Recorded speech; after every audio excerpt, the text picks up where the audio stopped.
नमस्कार, सुजस बुलेटिन में आपका स्वागत है। मैं हूं आपके साथ अश्विनी सरोही। एक नजर हेडलाइंस पर। राइट टू हेल्थ बिल सभी के हित में, सरकार के साथ सिविल सोसाइटी ने भी की डॉक्टर से काम पर लौटने की अपील।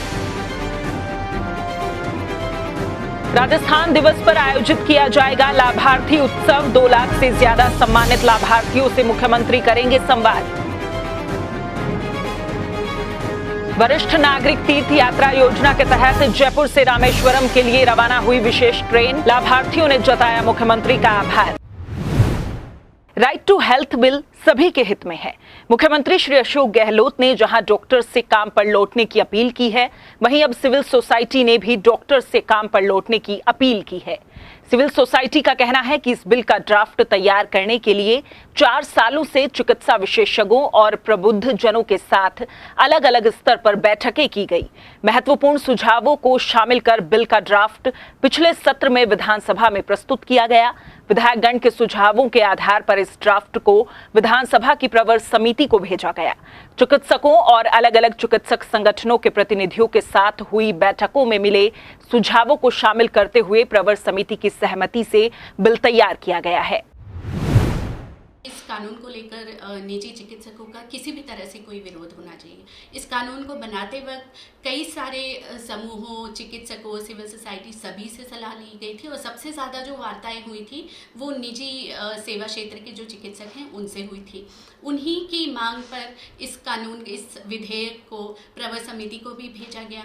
प्रवर समिति ने उनकी सारी मांगों को सुना और लगभग उनकी सारी जो मांगे थी उसको विधेयक में इनकॉर्पोरेट किया गया और फिर ये कानून आया है। तो मुझे समझ नहीं आ रहा है अभी भी कि ये इतना विरोध क्यों कर रहे हैं।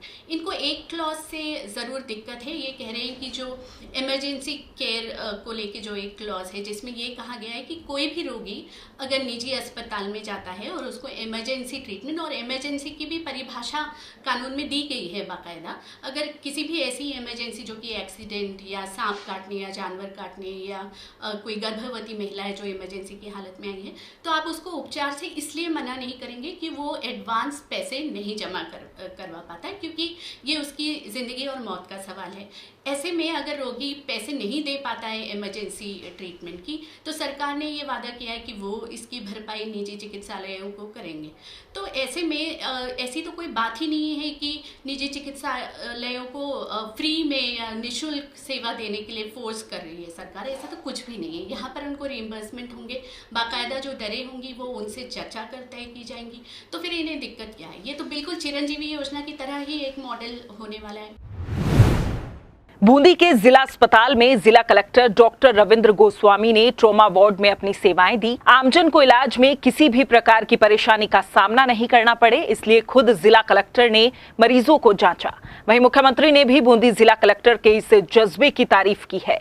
मुख्यमंत्री ने ट्वीट कर कहा कि ऐसे ही सेवा भाव और समर्पण से राजस्थान चिरंजीवी हो रहा है।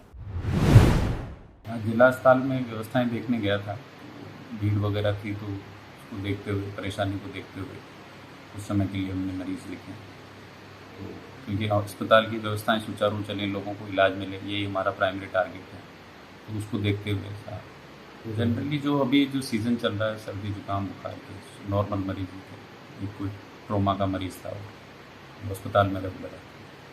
जी मैं बता रहा हूँ भाई, सरकार का यही उद्देश्य है भाई, आम जनता को परेशानी नहीं, किसी भी तरह से आम जन को परेशानी होती है उसमें सभी लोग हैं, हमारे भी रिश्तेदार हैं, हमारे भी भाई बंधु, सब लोग हैं। तो सभी का, सरकार का और सभी का यही उद्देश्य रहता है कि आम जन को परेशानी। राजस्थान में हर वर्ग को राहत और संबल देने के लिए कई जन कल्याणकारी योजनाएं चलाई जा रही हैं। राज्य सरकार की इन योजनाओं से प्रदेश में लाखों लोगों को लाभ मिल रहा है। 30 मार्च यानी राजस्थान दिवस के अवसर पर विभिन्न योजनाओं के लाभार्थियों के सम्मान के लिए लाभार्थी उत्सव आयोजित किया जा रहा है। मुख्यमंत्री श्री अशोक गहलोत 33 जिलों और 355 ब्लॉक के 2 लाख से ज्यादा सम्मानित लाभार्थियों और आम लोगों से बातचीत करेंगे। साथ ही आमजन के लिए लाई गई नई सामाजिक सुरक्षा योजनाओं पर भी चर्चा करेंगे।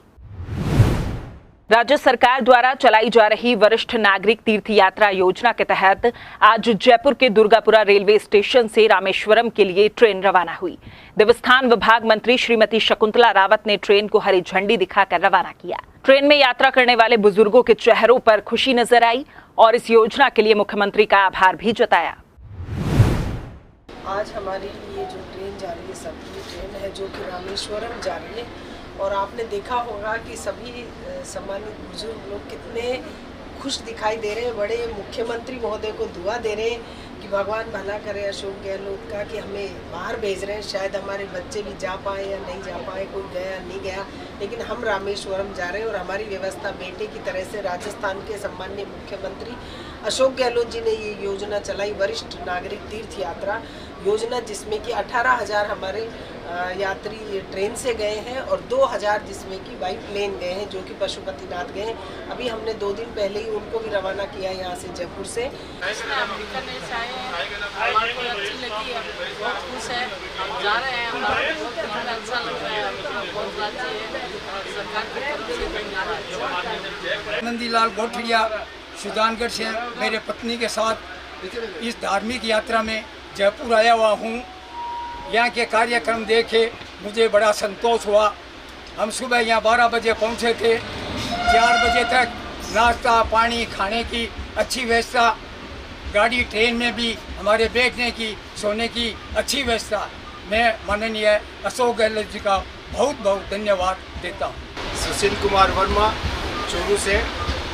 आज बड़ा ही सौभाग्य का दिन है हमारे लिए कि रामेश्वर की यात्रा करने को मिल रही है। अशोक जी गहलोत ने बहुत ही ये अच्छा कार्य किया है वरिष्ठ जनों के लिए। इसके लिए अशोक जी गहलोत का बहुत बहुत धन्यवाद। मुख्यमंत्री श्री अशोक गहलोत ने प्रदेश में समेकित बाल विकास सेवाएं विभाग के आंगनबाड़ी केंद्रों और शिशु पालना गृह पर काम करने वाले मानदेय कर्मचारियों को दिए जाने वाले मानदेय के राज्यांश में 15% की बढ़ोतरी करने के प्रस्ताव को मंजूरी दी है। आईसीडीएस विभाग के आंगनबाड़ी केंद्रों पर कार्यरत मानदेय कर्मियों, आंगनबाड़ी कार्यकर्ता, मिनी आंगनबाड़ी कार्यकर्ता, सहायिका और शिशु पालना गृह कार्यकर्ताओं के मानदेय में 15% की बढ़ोतरी की गई है।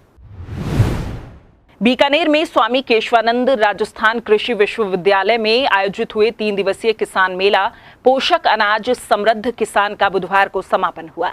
समापन समारोह में शिक्षा मंत्री डॉक्टर बीडी कल्ला ने शिरकत की। उन्होंने मेले में लगाए गए विभिन्न स्टॉल्स का अवलोकन किया।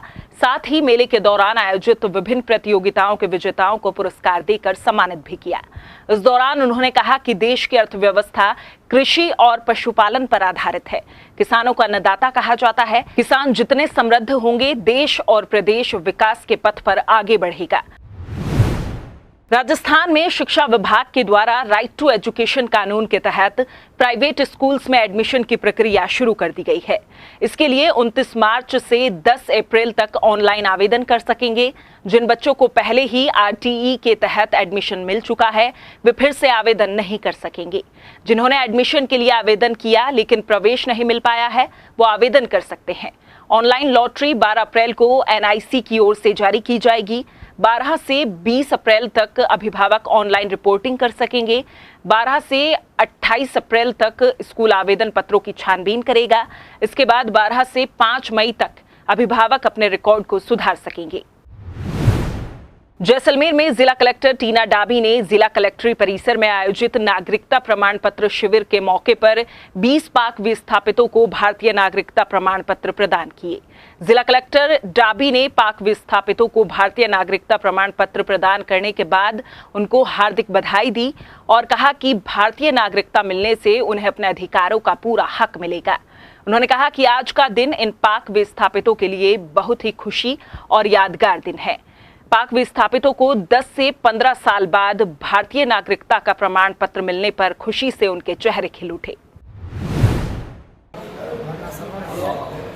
2013 में उठाया और भारत सरकार और राज्य सरकार हम 2005 में आए हिंदुस्तान में और जहाँ हमको नागरिकता मिली है, हम भारत सरकार को धन्यवाद देते हैं और कलेक्टर साहब को धन्यवाद देते हैं। बहुत बहुत धन्यवाद। सो जिस बुलेटिन में फिलहाल इतना ही, फिर होगी आपसे मुलाकात, तब तक के लिए नमस्कार।